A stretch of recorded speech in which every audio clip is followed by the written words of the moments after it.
સંસદ પર થયેલા આતંકી હુમલાની આજે 24મી વર્ષી રાષ્ટ્રપતિ દ્રૌપદી મુર્મુએ ફરી દર્શાવી આતંકવાદ વિરુદ્ધ ભારતની પ્રતિબદ્ધતા. ઉપરાષ્ટ્રપતિ સીપી રાધાકૃષ્ણન અને પ્રધાનમંત્રી નરેન્દ્ર મોદી સહિત ગણમાન્ય નેતાઓએ સંસદ ભવન પરિસરમાં શહીદોને અર્પી શ્રદ્ધાંજલિ.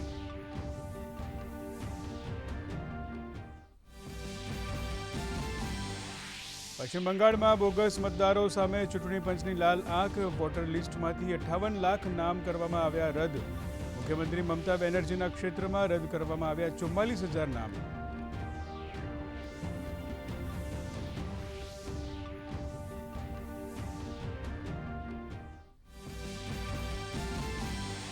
કેન્દ્રીય ગૃહમંત્રી અમિત શાહે છત્તીસગઢમાં બસ્તર ઓલિમ્પિક્સના સમાપન સમારોહને કર્યું સંબોધન. કહ્યું, સરકાર કરી રહી છે નક્સલવાદના ખાત્માની કાર્યવાહી. સમગ્ર બસ્તર અને ભારત ભૂમિને નક્સલવાદથી મુક્ત કરાવવાનો છે સંકલ્પ.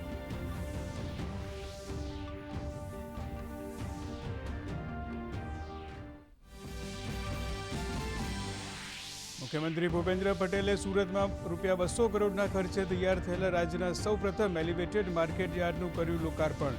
સુરતને આપી ₹600 કરોડના વિકાસ કાર્યોની પણ ભેટ.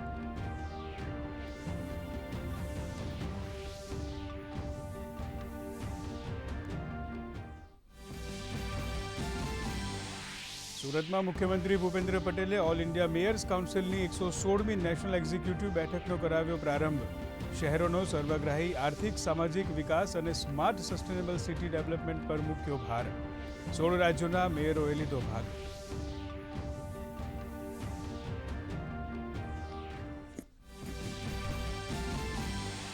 સંકટ સામે સુરક્ષાનું કવચ પુરવાર થઈ સામૂહિક જૂથ અકસ્માત વીમા યોજના. છેલ્લા 5 વર્ષમાં 16,000થી વધુ લાભાર્થીઓના પરિવારોને ચૂકવાયું ₹293 કરોડનું વીમા વળતર. અમદાવાદ વિમાન દુર્ઘટના, હરણી દુર્ઘટના જેવી ઘટનાઓમાં લાભાર્થીઓના પરિવારોને ઝડપથી કરાઈ વીમા કવચની ચૂકવણી. પીએમ સૂર્યઘર મફત વીજળી યોજનાના અમલીકરણમાં દેશભરમાં ગુજરાત પ્રથમ. યોજના હેઠળ લક્ષ્યાંકના 49%થી વધુ હિસ્સો પૂર્ણ. માર્ચ 2027 સુધીમાં પીએમ સૂર્યઘર મફત વીજળી યોજના અંતર્ગત 10 લાખ રહેણાંકીય રૂફટોપ સોલર સિસ્ટમ સ્થાપવાનું લક્ષ્ય.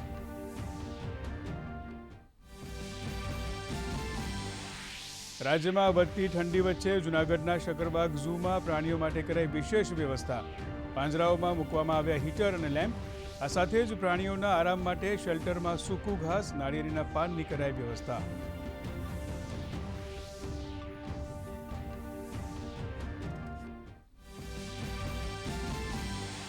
અને નૈરોબીમાં સંયુક્ત રાષ્ટ્ર પર્યાવરણ સભામાં ભારતની પહેલને વૈશ્વિક સમર્થન. જંગલની આગનું વૈશ્વિક વ્યવસ્થાપન સુદૃઢ કરવું વિષય અપનાવાયો. સદસ્ય દેશોએ ભારતના પ્રસ્તાવનો સર્વસંમતિથી કર્યો સ્વીકાર.